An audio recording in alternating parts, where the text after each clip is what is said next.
오늘 말씀 출애굽기 늘 부르는 이 출애굽기, 애굽을 탈출시키시는, 애굽에서 압제받던 이 히브리인들을 건져내시는 하나님의 사건을 담고 있는 이 출애굽기의 출애굽 사건, 그러니까 진짜로 애굽을 탈출해 나가는 사건에 대한 이야기가 드디어 여기 나오고 있는 것입니다. 이 출애굽 사건 전에는 길고 긴 10가지 재앙들이 있었던 것 기억나실 겁니다. 지난주 말씀, 지지난주 말씀에 계속 똑같은 말씀이 반복돼요. 물론 내용은 조금 다릅니다. 계속 똑같은 어떤 내용이 반복되냐 하면, 하나님이 모세와 아론을 불러서 너는 가서 바로에게 경고하여 이렇게 말하라. 내 백성을 보내라. 바로가 듣지 않습니다. 하나님의 말씀을 무시합니다. 안 보냅니다. 경고합니다. 하나님이 그러면 당신은 이렇게 치실 겁니다. 그리고 과연 치십니다. 한 번도 아니고 두 번도 아니고 9번을 연달아서 치시죠. 물이 피로 변하고 개구리가 나오고 이가 나오고 파리가 나오고 돌림병이 돌고 9가지가 줄줄이 가는데 구조는 똑같습니다. 내용은, 그 재앙의 내용은 다르지만 하나님이 모세 아론을 보내서 너 돌이켜라, 하나님께로 돌이켜라 경고하시고 바로는 듣지 않고, 그래서 회초리를 드시는 내용이 계속해서 반복되어서 왔습니다. 그리고 드디어 10번째 재앙까지 되어서야 내보내는, 출애굽을 진짜로 시키는 장면이 이렇게 나옵니다. 이스라엘 자손이 원래부터 애굽에 살았습니까? 아니죠. 이스라엘 자손 원래 애굽에 살지 않았습니다. 이 이스라엘, 즉 야곱 자손들은 하나님의 약속의 땅 가나안에 원래 있었죠. 그런데 기근이 들고 흉년이 들었을 때 애굽의 총리인 요셉이 불렀잖아요. 다 오시라고, 아버지까지 여기 오시라고. 그런데 지금 현 시점에서 볼까요? 현 시점에서 이렇게 기록하고 있습니다. 이스라엘 백성이, 히브리인들이 출애굽할 때 보행하는 장정만 60만이었더라. 보행하는 장정만 60만. 그러면 대충 이 전체 인구는 어떻게 됐을까요? 정확한 것은 기록이 없으니까 알 수 없지만 추정을 한번 해볼까요? 보행하는 20세 이상 장정이 60만이다. 그러면 부인이 한 명만 있어도 2배죠. 120만이죠. 애가 하나만 있어도 180만이죠. 애가 하나보다 조금 더 있으면 이제 200만이 넘어가는 겁니다. 그래서 오늘날 저희가 추정하기로는 200만이 좀 넘었을 것이다, 이런 얘기가 이 보행하는 장정이 60만이다 라는 말씀에서 추론을 하는 것입니다. 자, 200만 명, 오늘날에 생각하기에도 절대 적지 않은 숫자죠. 200만 명이라는 숫자. 그런데 최초에 이 야곱 자손이 이스라엘에서 그 가나안 땅에서 이집트로, 애굽으로 이주하여 올 때 숫자 혹시 기억하시나요? 70명이었습니다. 70명. 70명 밖에 안 되는 이 일가족이죠. 그러니까 그때는 그냥 가족이에요. 나라라고 부를 수 없는 가족이 들어왔는데 200만 명에 가까운 큰 민족을 이루어서 출애굽하는 사건이 오늘 말씀에 기록이 되어 있는 것입니다.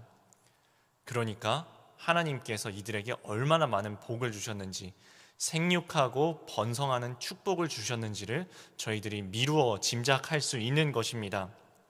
이들은 학대받는 민족이었습니다. 아니, 무슨 지금처럼 출산 장려 정책을 쓰는, 그래서 애 낳으면 보조금 주는 나라에 살았던 사람들이 아니에요.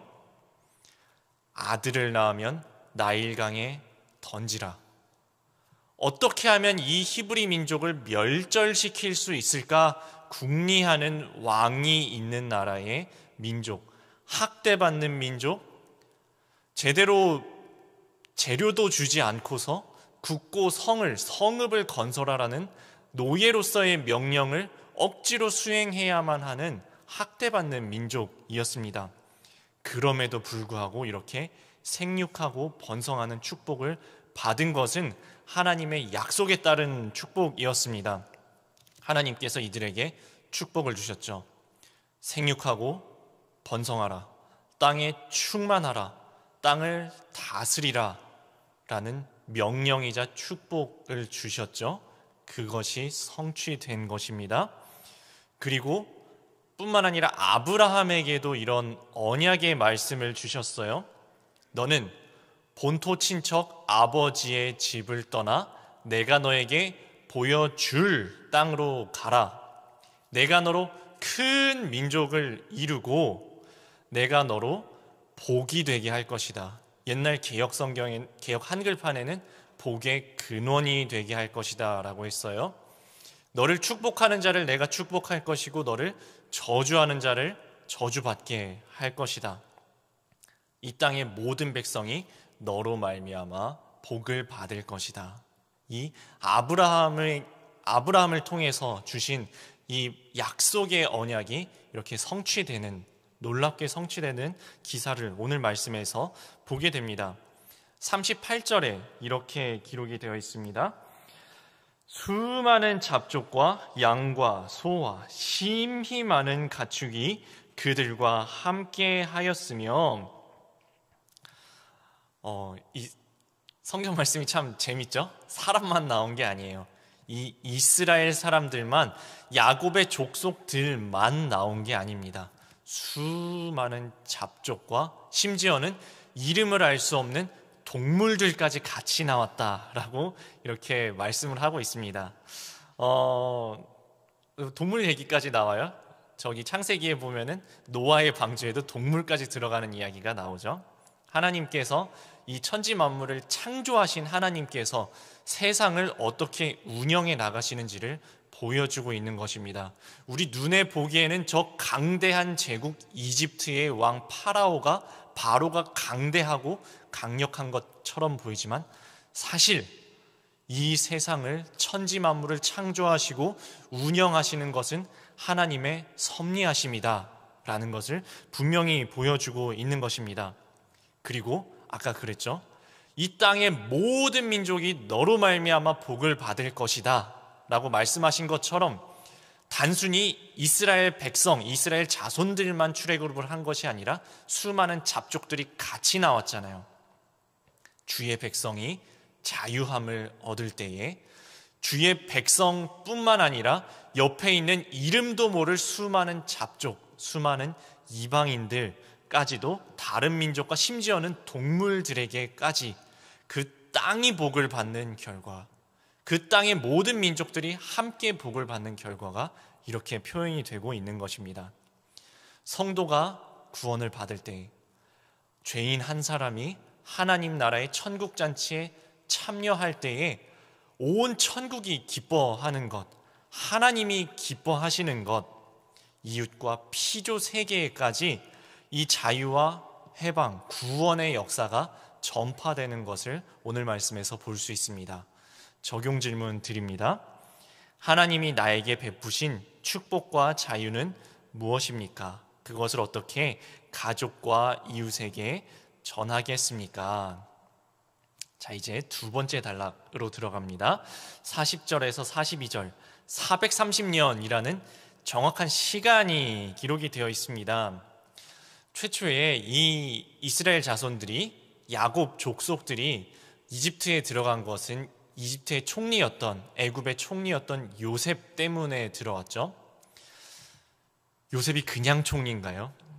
누구에게 이렇게 물려받은 자리인가요? 아니면은 무슨 투표로 선출된 총리인가요? 왕의 아들이라서 총리가 되었나요? 총리의 아들이라서 총리가 되었나요? 돈이 많아서 총리가 되었나요? 아니요. 이 요셉은 이집트 원래 원주민도 아니었고 이방인이었고 귀족도 아니고 왕족도 아니고 노예였습니다. 이 노예였을 뿐만 아니라 심지어는 이 시절에는 감옥에 갇혀 있었죠. 죄수였던 이 요셉이 하나님께서 부어주신 지혜로 이 민족이 멸망할 위기였죠. 7년이라는 기근. 이렇게 현대 기술이 발달한 지금도 7년 동안 비가 안 오면 얼마나 많은 사람이 굶어 죽을까요? 지금도 2022년에도. 그런데 이 시기에 이 고대 세대에서 7년 동안 기근이 들었어요. 다 죽는 겁니다. 이건 다 죽는 거예요. 너도 나도 우리 가족 전체가 다 죽는, 우리 민족이 멸절당할 수 있는 위기에 요셉이 이집트 나라도 살리고 옆에 다른 나라 사람들까지 와가지고 곡식을 사서 수많은 생명을 살린 이 요셉의 이집트 내에서의 위상이 어땠을까요? 애굽 사람들이 요셉을 어떻게 기억하고 있을까요? 그냥 일반적인 다른 총리들 중에 한 사람으로 기억을 했을까요? 아니면 생명의 은인이었을까요? 내 생명의 은인일 뿐만 아니라 우리 가족의 생명의 은인이었을까요? 답을 아실 겁니다. 요셉의 위상은 엄청났습니다.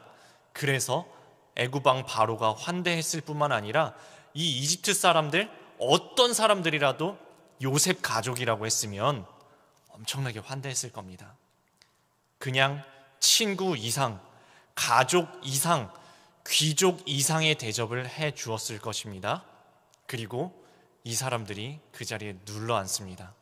약속의 땅 가나안에서 흉년 기근을 피해서 잠깐 왔으면 다시 돌아가지 않고 이 환대받는 편안한 귀족 대접을 받는 이집트 땅에, 애굽 땅에 430년을 눌러 앉아 있습니다. 그런데 상황은 바뀌죠.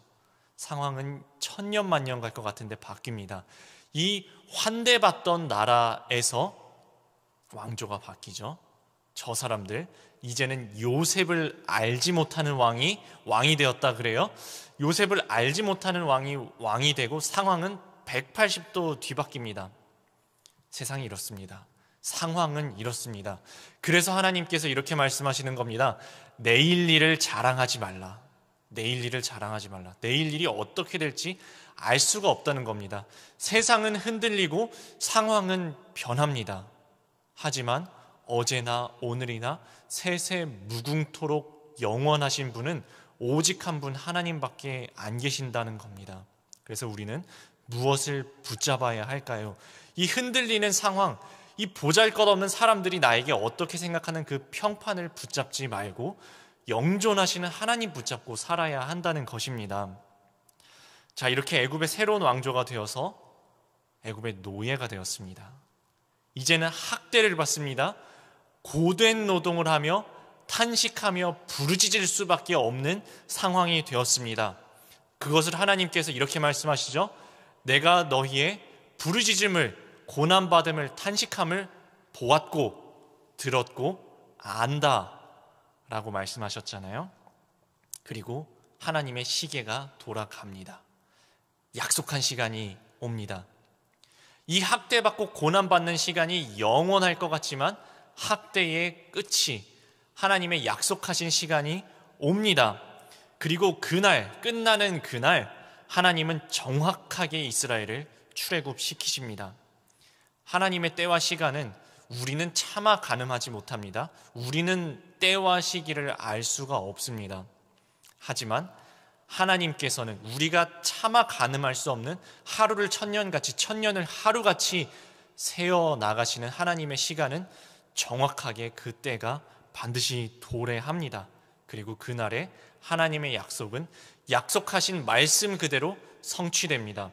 오늘 말씀은 어떤 말씀이 성취되었냐 하면 창세기 15장 13, 14절의 말씀이 성취된 것입니다. 제가 읽어드리겠습니다.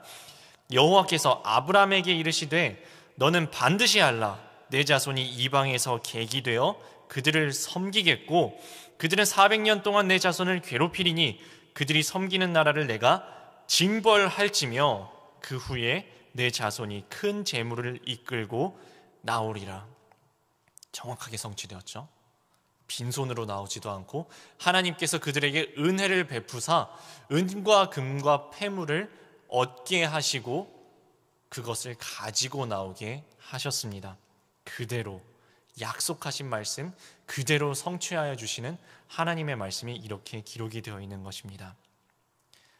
처음에는 기근을 피해서 쫄쫄 굶은 홀쭉하게 마른 어쩌면 여차하면 굶어 죽을 수 있었던 이 야곱 족속 한 가족이 일가족이 애굽으로 들어가서 약속의 때가 차는 그날까지 때로는 귀족처럼 환대받기도 하지만 때로는 노예로 학대받기도 하다가 하나님의 약속의 때가 차는 그날 분명하게 출애굽을 합니다. 그리고 출애굽하는 그날 하나님께서 이들을 무엇이라고 부르셨는지 41절에 이렇게 기록하고 있습니다. 430년이 끝나는 그날에 여호와의 군대가 다 애굽 땅에서 나왔은즉, 그래서 오늘 말씀에 큐티인 제목이 이렇게 기록이 되어 있습니다. 출애굽하는 여호와의 군대. 출애굽하는 여호와의 군대. 그날에 주님께서 그들을 여호와의 군대라고 부르셨다는 것입니다. 적용 질문 드립니다. 나의 애굽에서 환대와 번성의 시간을 보내고 있습니까? 고난과 연단의 시간을 보내고 있습니까? 내가 애굽에 거주하는 기간도 끝이 있음을 믿고 약속의 말씀을 붙잡습니까? 여러분, 오늘 말씀 보시면서 이 지금 출애굽하는 이스라엘 민족들, 이 히브리인들이 군대인가요? 이 사람들 훈련 받았나요? 허리에 칼 찼나요? 창을 들었나요? 갑옷을 입었나요? 무슨 40일 훈련, 100일 훈련을 받았나요? 유격 훈련을 받았나요? 특공대인가요? 아니에요. 방금 전까지 제대로 먹지도 못하고 제대로 입지도 못하고 당연히 훈련 받지도 못하고 간신히 노예로서 숨만 붙이고 살아가던 노예 민족이었습니다. 이 사람들에게 무슨 대단한 믿음이 있나요? 출애굽하면서 이 사람들이 얼마나 많이 하나님의 말씀을 거역하였는지 여러분들은 다 아실 겁니다. 하나님이 그걸 모르실까요? 아셔요. 아시면서도 이렇게 부르시는 겁니다. 여호와의 군대라. 여호와의 군대라. 오늘 이 말씀 앞에서 저는 또다시 저 자신을 돌이켜보는 시간, 그냥 저의 대단한 모습을 보는 것이 아니라 100% 죄인 된 저 자신을 이 말씀 앞에 비춰보는 시간을 또 한번 가져보았습니다. 목회자라는 직업은 수많은 사람들을 만나야 돼요. 지금 이 자리에 새벽기도 드리시는, 새벽기도까지 나오셔서 이 예배하시는 여러분들은 그러신 분들이 한 분도 안 계시지만 목회자로서 수많은 사람들을 만나다 보면 별 사람을 다 만납니다. 그러다 보면은 자존심 상하는 일들이 생겨요. 자존심 상하는 일들이 생깁니다. 그러면 저는 또 쿵 하고서 오늘 또 이렇게 자존심이 상했구나 하면서 이게 화가 나고, 때로는 내가 말이야, 그래도 내가 이래 봬도 말이야 이런 소리를 들을 사람은 아니야 라고 말하고 싶은 생각이 여기까지 차오릅니다. 그런데 오늘 말씀을 통하여서 하나님께서 저에게 이렇게 깨우쳐 주시는 겁니다. 너 방금 뭐라 그랬니? 내가 이래 봬도 말이야? 네가 이래 봬도 뭔데? 네가 이래 봬도 뭔데? 네가 하나님의 자녀 되고 하나님의 백성 되고 주의 종으로 불리워지니까 너 원래 그럴 자격이 있는 줄로 생각하는 거야? 네가 이래 봬도 뭔데? 물어보시는 하나님의 말씀에 할 말이 없더라고요. 내가 이래 봬도 뭔데? 아무것도 아니에요. 100% 죄인이지. 내가 무슨 자존심이 있다고 자존심을 챙기고 있나? 내가 무슨 상처받을 자존심이 있다고? 내가 뭐라고? 하나님께서 저를 겸손케 하시는 말씀으로 저는 오늘 말씀 받아들였습니다. 우리가 하나님의 자녀라고, 하나님의 사랑받는 자녀, 하나님의 백성이라고, 심지어는 여호와의 군대라고 하나님께서 불러주시지만, 하나님께서 그렇게 불러주신다고 우리가 그런 자격이 있는 것은 아니에요. 성경은 분명히 이렇게 이야기하십니다. 내가 내 백성 아닌 자를 내 백성이라, 사랑받지 못한 자를 사랑받는 자라 부르리라. 기드온이 부르심을 받을 때에 뭐 하고 있었나요? 타작마당에서 겉으로 보기에 타작하지도 못하고 포도주 술틀에 들어가서 몰래 타작하고 있는 기드온을 주님께서 이렇게 부르시죠. 큰 용사여 일어나라. 큰 용사여 일어나라. 오늘 말씀은 노예가 되어서 삐쩍 말라서 아무런 훈련도 받지 못하고 어떤 무기도 들지 못한 이 볼품없는, 그렇다고 속에는 무슨 대단한 믿음이 있는 것도 아닌 이 자격 없는 히브리인들에게 여호와의 군대라고 부르십니다. 오늘 주님께서 여러분을 주의 백성으로, 주의 사랑받는 자녀로 부르십니다. 그런데 그렇다고 우리가 무슨 대단한 자격이 있는 것처럼 착각하면 안 된다는 겁니다. 우리는 100% 죄인, 아무런 자격 없는, 주님 앞에 차마 고개를 들고 설 수 없는 죄인을 우리를 주님께서 사랑하셔서 주의 자녀로, 주의 백성으로, 여호와의 군대로 부르고 계신다는 말씀, 오늘 말씀 우리에게 이야기하고 있는 것입니다. 자, 이제 세 번째 단락으로 넘어갑니다. 유월절 규례가 43절에서 51절까지 나오고 있습니다.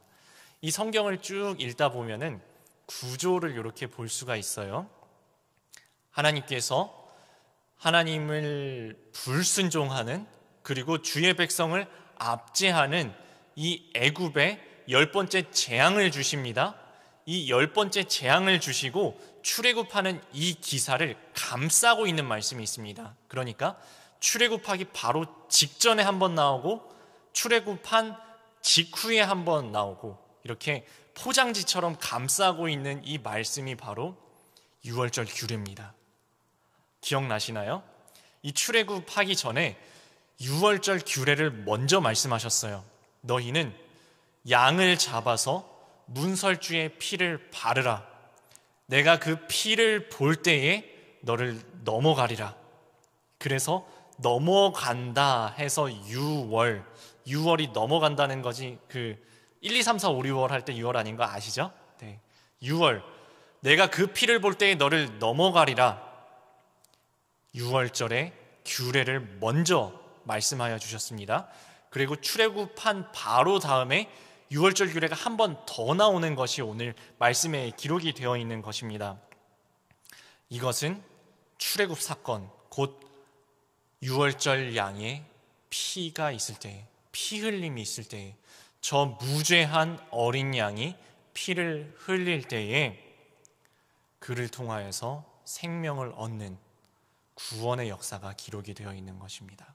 우리는 아무 자격 없는 100% 죄인에 불과하지만 주 예수 그리스도의 십자가 보혈의 은혜로, 그 희생의 사랑으로 구원하시는 것이 이 구약적인 표현으로는 이렇게 표현이 되어 있는 것입니다. 오늘 말씀에 보면은 6월절 규례의 첫 번째 부분, 앞부분에 보면은 이 6월절 식사는 오직 이스라엘 회중만, 이 히브리인들 이스라엘 회중만 가능하도록 되어 있습니다. 아니, 그러면 이방인들에게는 이 6월절 구원의 사건이 원천 차단되어 있나요? 아닙니다. 이방인들에게도 막혀 있지 않고 이렇게 열려 있습니다. 어떻게 열려 있냐 하면 할례를 받으면 6월절 양을 먹을 수 있습니다. 이 구원의 식탁의 잔치에 참여할 수 있게 열려 있습니다. 이 당시의 할례라는 것은 하나님의 백성된 신앙의 증표였습니다. 오늘날로 치면은 성도로서 회개하고 믿고 구원 얻는 것. 예수님께서 공생이 시작하시면서 이렇게 말씀하셨죠. 때가 찼다. 하나님의 나라가 가까이 왔다. 회개하고 복음을 믿으라. 영접하는 자, 곧 그 이름을 믿는 자들에게는 하나님의 자녀가 되는 권세를 주셨으니 이는 혈통으로나 육정으로나 사람의 뜻으로 나지 아니하고 하나님께로서 난 자들이니라. 한 말씀 그대로, 비록 육정으로도 혈통으로도 안 되는 사람들에게도 믿음으로써 구원의 식탁의 자리에 참여하는 자리를 열어놓으셨다는 것입니다. 혈통과 신분을 떠나서 믿음으로 6월절 식사에 참여하는, 주의 구원의 복에 참여할 수 있는 이 6월절 규례가 오늘 말씀에 이렇게 기록이 되어 있습니다. 적용 질문 드립니다. 믿음의 공동체보다 내가 더 좋아하는 세상 모임은 무엇입니까? 말씀으로 삶을 나누며 죄를 고백함으로써 6월절 식사 공동체의 기쁨을 누리고 있습니까? 자, 오늘 말씀을 가지고 묵상 간증해 주신 박미경 성도님이 나의 430년이라는 제목으로 간증해 주신 것 제가 잠깐 읽어드리겠습니다. 저는 어릴 때부터 교회에 다녔지만 정작 하나님이 누구신지 잘 몰랐기에 세상 조류에 따라 살았습니다. 그러다 잘생긴 외모와 호감 가는 첫인상에 이끌려 남편과 결혼했습니다. 하지만 남편은 신혼 초부터 외도를 일삼으며 가정에 소홀했고 분노를 잘 조절하지 못했습니다. 게다가 모태신앙인인 남편이 제가 교회에 열심히 나가면 나보다 예수가 더 좋냐며 조롱의 말을 해대니 수치심에 죽고만 싶었습니다. 그래도 어린 자녀들을 생각해 두 아들만 결혼하면 반드시 황혼이혼을 하리라고 마음먹고 꾹 참았습니다. 이후 남편이 육체적인 고난 가운데 예수님을 인격적으로 만나 가정으로 돌아오고 저는 늦은 나이에 셋째 아들을 낳았습니다. 셋째를 낳은 후 이제는 좋은 공동체를 만나 인생의 방황을 그치고 싶어요 라고 기도했는데 하나님은 그 응답으로 저희 부부를 믿음의 공동체로 인도해 주셨습니다. 처음에는 남편이 부부 소그룹 모임에서 음란했던 자신의 삶을 고백하는 것을 도저히 듣고 있을 수가 없었습니다. 그런데 성경 말씀이 내게 주시는 음성으로 들리게 되니 남편이 받아들여지고 말씀과 상관없이 제 마음대로 살아온 지난 날을 회개하게 되었습니다. 하지만 남편이 퇴직한 후 불안했던 저는 남편의 퇴직금과 무리하게 대출받은 돈을 남동생 사업에 투자했다가 크게 망하게 되었습니다. 이 일로 저는 저의 물질 우상과 가족 우상을 절절히 회개했습니다. 그러면서 내가 망해도 진지게 망했어야 하는데 하나님이 지금까지 나를 기다려주셨구나 하며 하나님의 사랑이 느껴져 눈물을 흘렸습니다. 작년에 보호관찰까지 받을 정도로 청소년 시기에 방황하던 둘째가 결혼을 했습니다. 코로나19로 아들의 결혼 예배를 제대로 드릴 수 있을까 걱정했는데 하나님은 남동생이 이 예배를 계기로 교회에 다니도록 인도해 주셨습니다. 이 모든 게 6월절 식사를 나누는 믿음의 공동체의 중보기도 덕분임을 고백합니다. 이스라엘 자손을 430년이 끝나는 그날에 여호와의 군대로 나오게 하신 하나님이 끝이 보이지 않는 고난 가운데 있던 저와 저의 가족을 구원해 주셨음을 찬양합니다. 지금 저는 처음으로 시어머니의 때를 보내고 있습니다. 각 시기마다 하나님의 백성으로 감수해야 할 수고와 희생이 있음을 기억하고 십자가의 지혜로 시어머니의 역할에 순종할 수 있기를 기도합니다. 이분 이렇게 적용하셨습니다. 며느리를 만나기 전에 기도로 준비하고 옳고 그름이 아닌 말씀의 관점으로 대화하겠습니다. 남동생에게 제 간증을 나누며 부부 소그룹 모임에 참석할 것을 권면하겠습니다. 네, 오늘 말씀 어떻게 들으셨나요? 이것이 그저 정말 옛날에 어떤 사람들이 겪었던 책 속의 이야기뿐만이 아니라 오늘도 우리를 주의 백성, 주의 자녀, 여호와의 군대로 불러 세워주시는 자격 없는 100% 죄인된 저희들을 불러 세워주시는 주님 앞에 믿음으로 무릎 꿇고 말씀 앞에 주님 앞에 홀로 서는 이 시간 되시기를 바랍니다. 함께 기도하시겠습니다. 사랑의 주님, 감사합니다. 저희가 무엇이관데 저희를 생각하시며 내가 무엇이기에 저희들을 주의 자녀, 주의 백성, 여호와의 군대라고 불러주십니까? 주님, 우리 착각하며 살아갈 때가 많음을 주님 앞에 겸손히 고백합니다. 사실은 아무 자격 없는데, 사실은 주 앞에 설 수 없는데, 사실은 우리 노예인데, 죽을 수밖에 없는데, 스스로는 한순간도 살아갈 수조차도 없는 죄인된 저희들을, 자격 없는 저희들을 부르셔서 주의 자녀, 주의 백성, 주의 군대로 불러주시는 주님의 은혜 앞에 겸손히 무릎 꿇고 우리 죄를 회개하고 주 앞에 돌이키는 시간, 주의 부르심에 합당하도록 돌이키는 저희들의 삶, 오늘의 하루 될 수 있도록 부족한 저희들을 붙들어 주시고 불쌍히 여겨 주시옵소서. 감사합니다. 예수님의 이름으로 기도드립니다. 아멘.